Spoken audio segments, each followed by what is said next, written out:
मैं doctor B D Rawat, associate professor Sanskrit, SRP government PG college Bandikui Dausa. प्रिय विद्यार्थियों, सुप्रभात। पिछली जो क्लास में हमने जो है किरात अजूनियम महाकाव्य और इसके प्रणेता महाकवि भारवी के बारे में सामान्य रूप से जानने का प्रयास किया था। आज हम उसके जो है श्लोकों का अध्ययन प्रारंभ कर रहे हैं। जो श्लोक प्रसंग, जैसा कि मैंने पूर्व में बताया था, उसका जो प्रसंग वो इस प्रकार है कि जब द्यूत क्रीड़ा में महाराज युधिष्ठिर पराजित हो जाते हैं तो सर्वप्रथम आकर के फिर उनको जो 12 वर्ष का वनवास मिलता है और 1 वर्ष का अज्ञातवास मिलता है। इस प्रकार 13 वर्षों का उनका वनवास होता है। अगर 13वें वर्ष अज्ञातवास में उनका पांडवों का अगर पता लगा लेगा दुर्योधन किसी भी अपने स्रोत से, गुप्तचरों से, तो पुनः उनको फिर इसी प्रकार के जो वन का जो अरण्य में रहना पड़ेगा, वन में रहना पड़ेगा, वन में वास करना पड़ेगा। इस प्रकार जो है जब वो युधिष्ठिर जो है और पांडव जो है शुरू में आकर के प्रारंभ में काम्यक वन में आकर के रहने लगे, उसके बाद द्वैत वन में आकर के रहे वो, तो उन्होंने युधिष्ठिर ने ये विचार किया कि हम यहाँ वन में रह रहे हैं, दुर्योधन किस प्रकार से शासन व्यवस्था कर रहा है उसको जानने के लिए उन्होंने जिस वनेचर को भेजा और वनेचर ने वहाँ जो भी उसका शासन व्यवस्था के बारे में जान करके उनके महाराज युधिष्ठिर के पास में आकर के जो कहने लगा, उसी का जो है ये उसी के रूप में महाकाव्य है। और उस महाकाव्य का जो पहला श्लोक है, प्रथम श्लोक है, वो मैं आपके सामने उच्चारण कर रहा हूँ कि श्रिय कुरुणाम अधिपस्य पालिनम प्रजासु यम युक्तम प्रजासु वृत्तिम यम अयुक्त वेदितुम सवर्णिलिंगी लिंगी विदित समायो युधिष्ठिरम द्वैत वने वनेचरः। इसका जो पदच्छेद है वो इस प्रकार है, श्रिय कुरुणाम अधिपस्य पालिनीम प्रजासु वृत्तिम यम अयुक्त वेदितुम सवर्णिलिंगी लिंगी विदित समायो युधिष्ठिरम द्वैत वने वनेचरः। अन्वय इस प्रकार, इसका इस प्रकार रहेगा, कुरुणाम अधिपस्य श्रियम पालिनीम प्रजासु वृत्तिम वेदितुम यम अयुक्तः स वर्णिलिंगी वनेचरः विदित सन द्वैत वने युधिष्ठिरम समायो।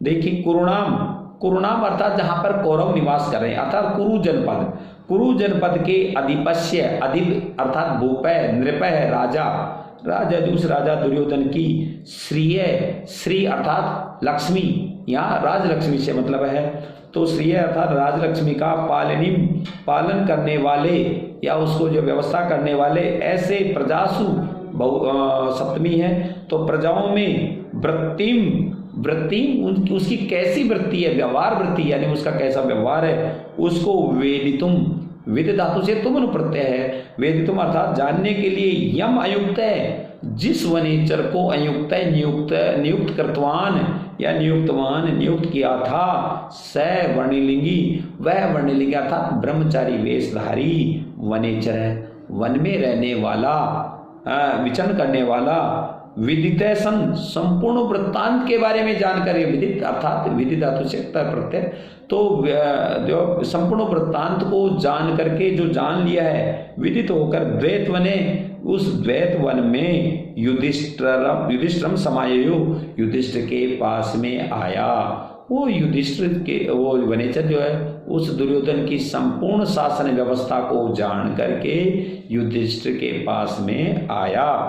अब जो इसका जो हम थोड़ा सा अध्ययन करेंगे व्याकरण के बारे में, टिप्पणियाँ क्या क्या इसमें, जैसे इसमें ये कहा है कि जैसा कि हमने पूरी क्लास में अध्ययन किया था, मंगलाचरण 3 प्रकार का है, तो वो 3 प्रकार का मंगलाचरण है, आशीर नमस्क्रियासुर व वस्तु निर्देश एवं, आशीर्वादात्मक, नमस्कारात्मक और वस्तु निर्देशात्मक।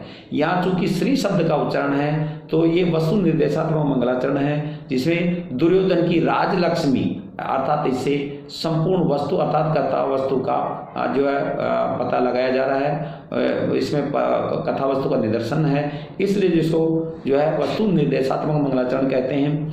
तो ये जो है इस प्रकार ये कहा है, सो श्रिय श्रेति पुरुषम इति श्रिय, श्री शब्द क्विप प्रत्यय कर्तरी में कर्ता में, इस प्रकार यहाँ कुरुणाम है, कुरुणाम निवासा, कुरुणाम निवासेति कुरुन निवासा, कुरु जनपदा इत्यादि आ गए हैं। अधिपस्य अधि उपसर्ग है, पा धातु से कै प्रत्यय है, कर्तरी तस्येति कैपस्य। और यहाँ जो क्या प्रत्यय आतस्सोप सर्वो सूत्र से हुआ है।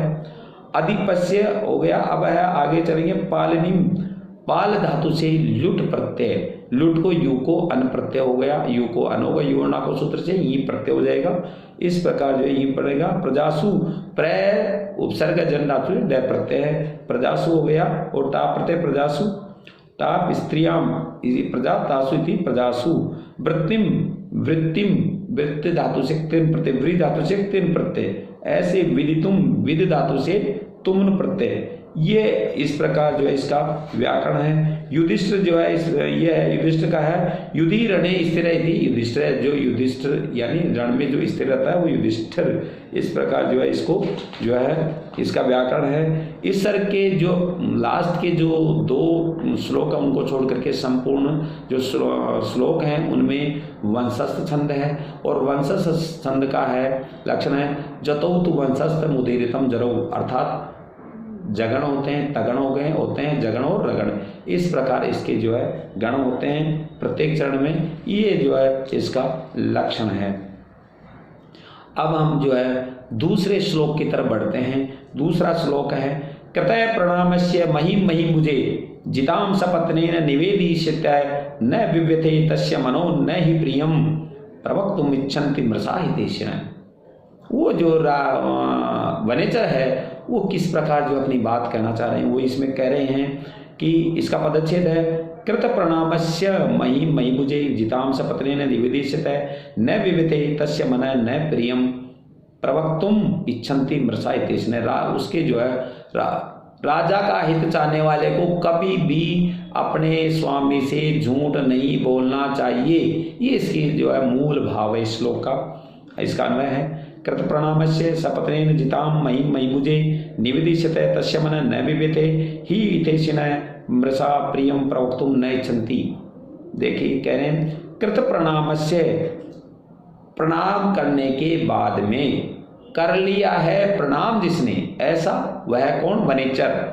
तो प्रणाम करने के बाद में सपत्नेन जिताम, सपत्नेन अर्थात शत्रु के द्वारा, रिपु शत्रु के द्वारा जिताम जीती हुई, महिम पृथ्वी है, इला है, वसुंधरा है, 36 नाम बने गए हैं। भू भूमि अचला अनंता रसा विश्वम्भरा स्थिरा धरा धरित्री धरणी क्षोणिजा काशवीक्षिति सर्वसा वसुमती वसुधोर्वी वसुंधरा गोत्राकु पृथ्वी पृथ्वी क्षमा अवनी मेदिनी मयी विपुला गहवरी धात्री गोयला कुम्भनी क्षमा भूत धात्री रत्न गर्भा जगती सागरांबरा। इस प्रकार पृथ्वी के जो 36 नाम हैं वो ये हैं। तो उस महिम यानी उसको पृथ्वी, ये जीतवी पृथ्वी, महिभुजे जो राजा महिभुजे राजा युधिष्ठिर के लिए निवेदिष्यते निवेदन करने वाला, ऐसे तस्य उस निवेदन करने वाला जो कौन वनेचर था, मन न विविथे, उसका मन कभी भी दुखी नहीं हुआ,